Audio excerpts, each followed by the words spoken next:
তাহলে এপিসোড 5 শুরু হয় সেই জায়গা থেকে যেখানে আগের এপিসোড শেষ হয়েছিল। অতীতে সিয়ং একবার রিওর সঙ্গে দেখা করতে আমেরিকা গিয়েছিল, যেখানে রিও মেয়েদের ডরমিটরিতে থাকতো। এখন রাতে থাকার জন্য রিও সিয়ংকে নিজের ডরমিটরিতে নিয়ে আসে। সিয়ং রিওকে বলছিল যে এভাবে রাতে একটা ছেলেকে মেয়েদের রুমে নিয়ে যাওয়াটা ইলিগাল হবে। তখন রিও বলে যে আরে এখানে সব মেয়েরাই তাদের বয়ফ্রেন্ডদের নিয়ে আসে, তাই কোনো সমস্যা হবে না যদি কোনো ছেলে এখানে আসে। আর যাই হোক, আমার সব রুমমেটরা এখন তার বয়ফ্রেন্ডদের নিয়ে বাইরে গেছে, আমি এখন একা রয়েছি। ভালো হয়েছে, আমরা সারা রাত গল্প করতে পারবো আর অনেক ড্রিঙ্ক করতে পারবো যতক্ষণ না আমরা বেঘরে যাচ্ছি। তারপর রিও ড্রাঙ্কড হয়ে সিয়ং এর কাঁধেই ঘুমিয়ে পড়ে। সকালে সিয়ং রিওর কাছে এসে বসে আর তার দিকে তাকিয়ে থেকে স্মাইল করে, কারণ সে এখানে এসেছিল রিওকে নিজের মনের কথা বলতে। কিন্তু ঠিক তখনই রিওর ফোনে ব্রায়ান নামে এক ছেলের মেসেজ আসে। ছেলেটা মেসেজে বলে আজ আমাদের ডেট আছে, ভুলে যাওনি তো। এটা দেখে সিয়ং খুব আপসেট হয়ে যায়। তারপর রিও জেগে গিয়েছিল। সিয়ং তাকে মেসেজটা চেক করতে বলে। তখন রিও বলে ব্রায়ান তার বয়ফ্রেন্ড। এটা শুনে সিয়ং এর তো হৃদয়ে ভেঙে যায়। বর্তমান দৃশ্যে ফেরা যাক। সিয়ং আর রিও কার্স ভ্যালি থেকে ফিরে অফিসে আসে। এই ভালো খবরগুলো উদযাপন করতে রিও সবজি আর খাবার নিয়ে আসে। অন্ধকারে রিও হোঁচট খেয়ে পড়ে যাচ্ছিল, কিন্তু সিয়ং তখন তাকে ধরে ফেলে। সিয়ং বাইরে থেকে খাওয়ার কথা বলে, কিন্তু রিও বলে যে এই সময়গুলোতে আমাদের বাড়িতে বিশেষ খাবার রান্না করে খাওয়া উচিত। তাই সে সিয়ংকে রান্নাঘর থেকে বের করে দিয়ে রান্না শুরু করে। সিয়ং তার সাহায্য করার জন্য বারবার সেখানে আসে, কিন্তু রিও আবারও তাকে সেখান থেকে বের করে দেয়। সিয়ং দূর থেকে নিজের কাজ করতে করতে রিওকে দেখতে থাকে আর স্মাইল করে। খাবার তৈরি হলে রিও তাকে টেস্ট করতে বলে খাবারটা। এখন সিয়ং তো সবজি তো একদমই পছন্দ করে না, কিন্তু টেস্ট করতে সেটা তার খুবই ভালো লাগে। রিও জিজ্ঞাসা করে খাবারটা কেমন হয়েছে। তখন সিয়ং তো এক্সাইটেড হয়ে টেস্ট অনেক ভালো হয়েছে এটা প্রকাশ না করে উল্টো উত্তর দেয় যে হ্যাঁ ঠিকঠাকই আছে, নর্মাল। রিও আবারও অনেক ভালোবাসা ভরা চোখ দিয়ে তাকিয়ে বলে সত্যি করে বলো তো কেমন হয়েছে। রিওকে তার দিকে এভাবে তাকিয়ে থাকতে দেখে সিয়ং নার্ভাস হয়ে যায়। তার মুখ দিয়ে তো কোনো কথাই বের হচ্ছিল না। সে কিছু একটা বলতে যাবেই তখনই ময়ূম সেখানে চলে আসে। তাই সিয়ং ব্যাপারটা এড়ানোর জন্য রিওকে এড়িয়ে বাইরে চলে যায়। সে বাইরে ড্রিঙ্কস কিনতে যায় যাতে টাইম ক্যাপসুল লেটারের কথাটা আবার না উঠে আসে। বাইরে গিয়ে সিয়ং ভাবে আজ রিও আমাকে এভাবে কেন দেখছিল। আমি তো সবসময় ওর চোখে রাগ দেখতাম আমার জন্য, আজ ওকে এত কিউট দেখাচ্ছিল কেন। এটা বলতে বলতে সে ড্রিঙ্কস আনতে চলে যায়। এদিকে ওরা দুজন বিয়ের ব্যাপারে কথা বলে, কারণ ময়ূমের মা ময়ূমের বিয়ের পেছনে লেগেছে। ময়ূম রিওকে বিয়ের পোশাকে দেখতে চেয়েছিল, কারণ এখন যদি সবকিছু ঠিকঠাক থাকতো তাহলে রিওর এতদিনে বিয়ে হয়ে যেত। রিও ময়ূমকে তার ফোনে তার ওয়েডিং ফটোশুটের ছবি দেখায়, যেখানে সে ওয়েডিং ড্রেসে ছিল।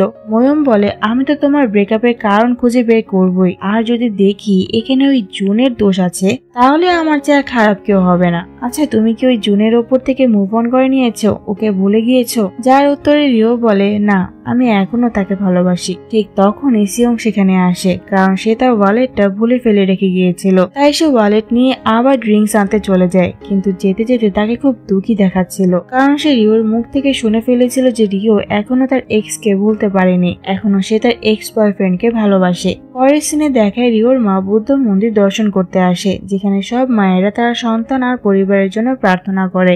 এদিকে রিও সিয়ং এর অফিসে আসে, যেখানে মিয়ং রিওকে গ্রিপের ফ্ল্যাগশিপ স্টোরের প্রজেক্টে হায়ার করতে চেয়েছিল, কিন্তু সিয়ং তাকে এটা করতে মানা করে দেয় আর বলে রিওকে এ নিয়ে বিরক্ত করার কোনো দরকার নেই, কারণ আমি চাই না ও আবার ওর পুরনো কোম্পানির সঙ্গে যুক্ত হোক। আর সিয়ং এটা খুব সিরিয়াসলি বলে। তাই মিয়ং রিওর ফেয়ারওয়েলের জন্য সবাইকে খেতে নিয়ে যায়, যেখানে সিয়ং রিওর কথাগুলো বারবার এড়িয়ে যাওয়ার চেষ্টা করছিল, কিন্তু সবাই বারবার সেখানে অতীতের কথা তুলছিল। তাই সিয়ং সবাইকে অতীতের কথা বলতে বারণ করে দেয়। অন্যদিকে ময়ূম আবার পার্কে আসে সে বাচ্চা মেয়েটাকে খুঁজতে, কিন্তু এখানে এসে সে এবার দানবকে পায়, যে 4 পাতার ক্লোভার লিফ খুঁজছিল। তাই ময়ূমও তাকে সেটা খুঁজতে সাহায্য করে। এমনকি কিছুক্ষণের মধ্যে সে 4 পাতার ক্লোভার লিপও খুঁজে পায়। তারপর সে দানুকে জিজ্ঞাসা করে তুমি কি এটা কোনো মেয়েকে দিবে।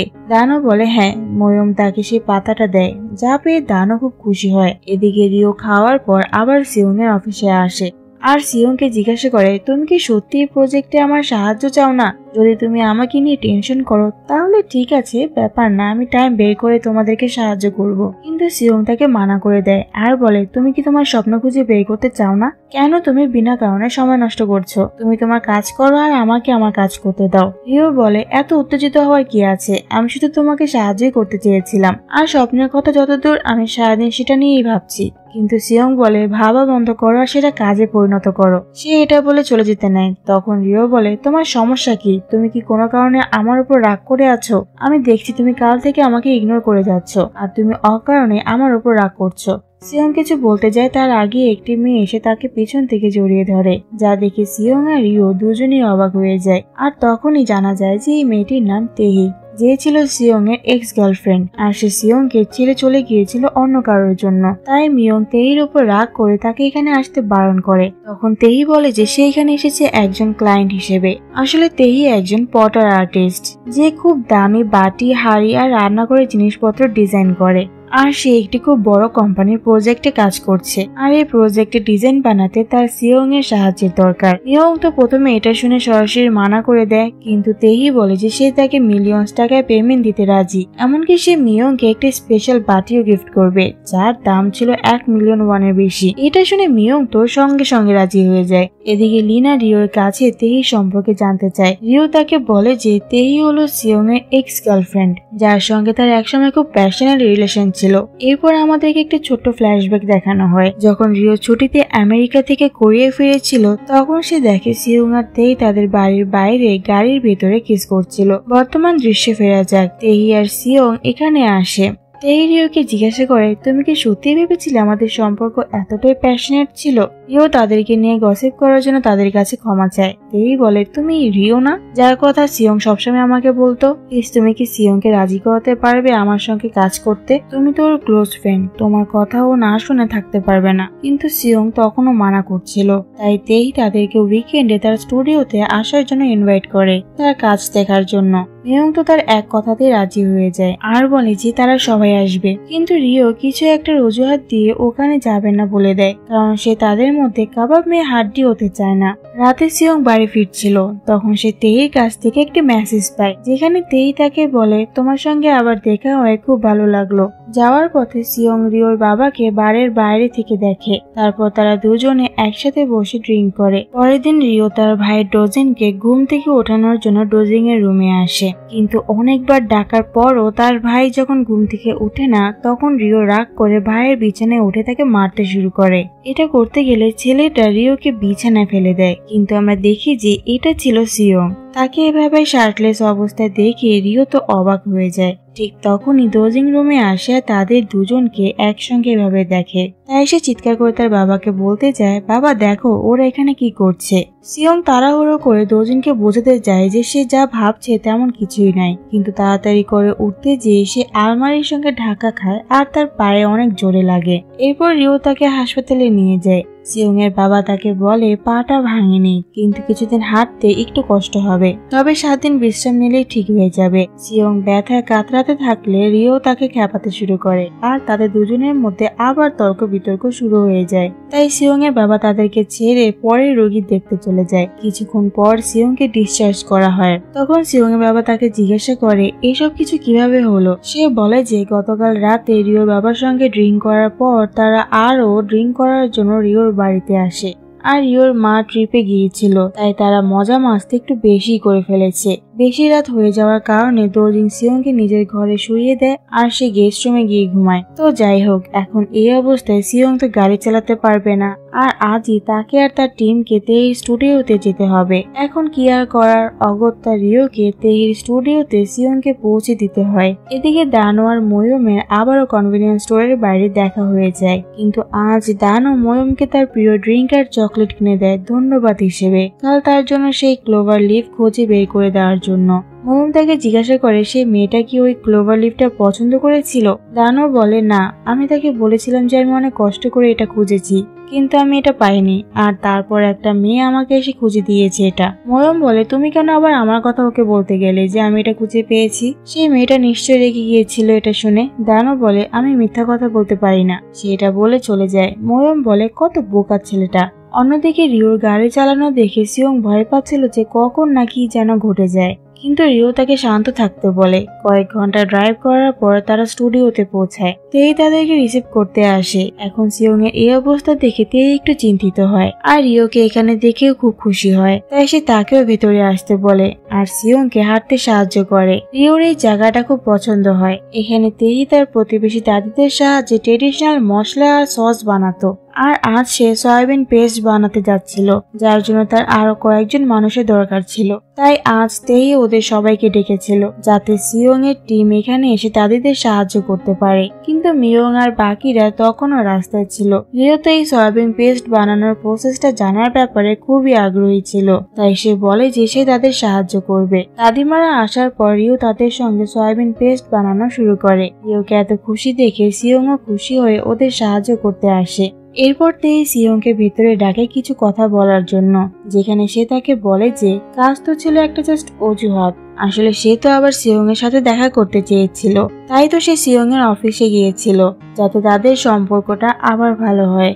তেহির এসব কথাতে সিওং কোনো উত্তর দেয় না, তাই তেহি বলে আচ্ছা ঠিক আছে, আমরা এ নিয়ে পরে কথা বলবো, এখন কাজের দিকে মন দেই। সে সিওংকে একটা পট কিভাবে বানায় তা শেখানো শুরু করে। এদিকে রিওকে ওয়াশরুমে যেতে হবে, তাই দাদিমা তাকে ওয়াশরুমে যাওয়ার রাস্তা দেখিয়ে দেয়। সিওং আর তেহি যেখানে ছিল সেদিকেই ছিল ওয়াশরুমে যাওয়ার রাস্তা। ওদিকে যাওয়ার সময় রিও বাইরে থেকে দেখে সিওং একটা পট বানাচ্ছে, তাই সে সেখানে দাঁড়িয়ে যায় আর তাকে দেখতে থাকে। তখন তেহি সেখানে আসে সিওংকে সাহায্য করতে। সে নিজের হাতে তাকে শেখানো শুরু করে। তেহিকে সিওং এত ক্লোজে দেখে রিওর ভালো লাগে না, কিন্তু সে তাদেরকে একা ছেড়ে চলে যেতে নিচ্ছিলই তখনই তার পা কিছুর সাথে ধাক্কা খায়। তখন ওরা রিওকে দেখে ফেলে। রিও ওদেরকে সরি বলে আর ওয়াশরুমের দিকে চলে যায়। সিওং বাইরে এলে রিওকে সরি বলে তেহির সাথে তার রোমান্টিক মুহূর্ত নষ্ট করার জন্য, কিন্তু সিওং এটা নিয়ে কোনো কথা বলতে চায়নি। কিন্তু রিও তো তাকে বারবার তাদের ব্যাপারে বলেই যাচ্ছিল যে তাদের দুজনকে একসাথে কত সুন্দর লাগে। আমি আশা করি তোমাদের মধ্যে আবার সবকিছু ঠিকঠাক হয়ে যাবে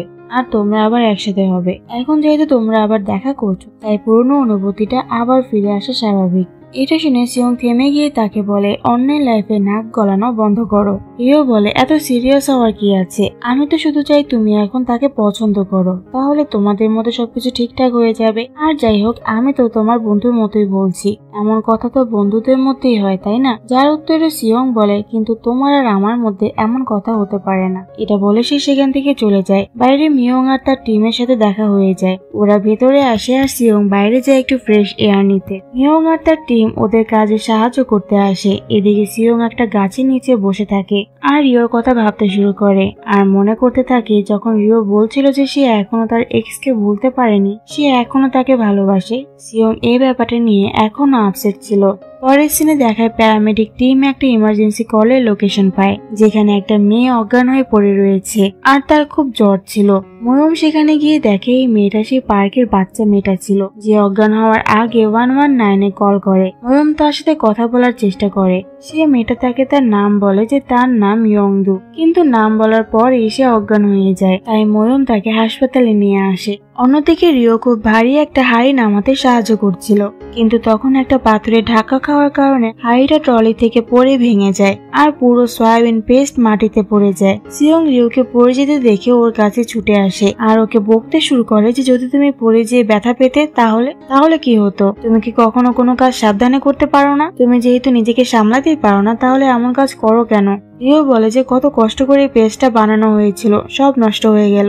সেগুলো তুলতে শুরু করে, কিন্তু সিওং তাকে মানা করে বলে যে আর কোনো ঝামেলা তৈরি করার কোনো দরকার নেই। সিওং রিওকে এভাবে বকছিল বলে তেই সিওংকে চুপ করায় আর রিওকে তার ড্রেস দেয় চেঞ্জ করার জন্য। কিন্তু সিওং তো আসলে রিওর জন্য টেনশন করছিল বলে ওকে এভাবে বকছিল, আর বকতে যেয়ে সে রিওকে এসব বলে ফেলে। কিন্তু এদিকে রিওর তো সিওং এর উপর খুব রাগ হয়। বকলো তাও আবার তেহির সামনে। এদিকে দানও বাড়ি ফিরে দেখে তার মেয়ে নিখোঁজ। সে বাইরে খোঁজ নিতে গিয়ে জানতে পারে যে প্রতিবেশীরা প্যারামেডিক টিমকে তার মেয়েকে নিয়ে যেতে দেখেছে। দানও দৌড়ে হাসপাতালে যায়। ময়ূম ইয়ন্তুর কাছ থেকে সে একই 4 পাতা ক্লোভার পায়। তখন দানও ইয়ন্তুর নাম ধরে চিৎকার করতে করতে আসে। এখন ময়ূম বুঝে গেছে যে ইয়ংদুই দানোর মেয়ে, তাই ময়ূম দানোকে খুব বকতে শুরু করে যে অসুস্থ মেয়েটাকে একা বাড়িতে রেখে কেউ বাইরে যায়। ইয়ংদুর যখন সেন্স ফিরে তখন তাকে জেনারেল ওয়ার্ডে শিফট করা হয়। তার বাবাকে ময়ূম এভাবে বকছে দেখে সে ময়ূমকে বলে যে আমার বাবাকে বকো না।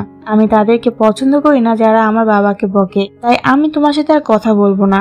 অন্যদিকে রিও কাপড় বদলে আসে। সে অনেক সরি ফিল করে এত কষ্ট করে বানানো পেস্ট নষ্ট করে দেওয়ার জন্য। বৃষ্টি পড়া শুরু হয়েছিল, তাই রিও বলে যে সে সবার জন্য আজ বিশেষ খাবার বানাবে যা সবাই খুব পছন্দ করে, কিন্তু সিয়ং তখনও আসেনি। যখন রিও সিয়ং কোথায় তা জিজ্ঞাসা করে, মিয়ং বলে সে একটু হাওয়া খেতে গেছে। আমি জানি না সিয়ং কোথায় ঘুরছে, ওর ফোনটাও বন্ধ। কোনো সমস্যা নেই, সে ক্ষুধার্ত হলে চলে আসবে। খাওয়ার পর রিও বাসন ধুচ্ছিল, তেহি তাকে সাহায্য করতে আসে, কিন্তু রিও তাকে ধন্যবাদ জানায় আর বলে আমি যেহেতু রক পেপার সিজার্সে হেরে গিয়েছিলাম তাই বাসন ধোয়াটা আমার কাজ, আর এমনিতেও আমি তোমার এত বড় লস করে দিয়েছি তাই আমার উচিত এর দাম দেয়া। তেহি রিওকে হাইটার দাম বলে, যা শুনে রিও অবাক হয়ে যায় অ্যান্ড ওকে বলে তোমার অ্যাকাউন্টের নাম্বারটা দিয়ে দিও, আমি তোমাকে টাকা পাঠিয়ে দিব।